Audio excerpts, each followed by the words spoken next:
Hey guys, Tyler Petersen here, your local strength and conditioning coach at Scordel's Health and Performance Center. Today I'm going to be talking about a very hot issue that we see in the gym with a lot of young people and even people around my age or relatively older. Now, this weightlifting belt is not meant to be used as a fashion statement. People like to put these on and wear them all the time, or they're like, oh, I have back pain, so I have to wear this because it protects my back. It does no such thing as that. It helps as an extension of your core. So what you're meant to be using this for is something to press out into. So what people tend to do is they take their belt and they make it super tight where they can't breathe and they can't push out into it. Can't really get my thumbs in there. You want to be able to get about a thumb's width into your belt. So this is way too tight for me. It's going to restrict my movement. I'm not going to be able to do a squat or a deadlift or anything effectively.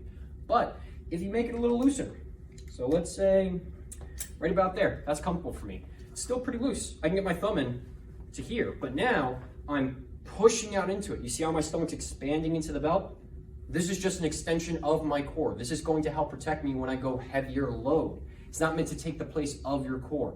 So only use this when you absolutely have to, and don't use it 24/7 because you're just basically telling your core, hey, I don't need to work anymore, I got this.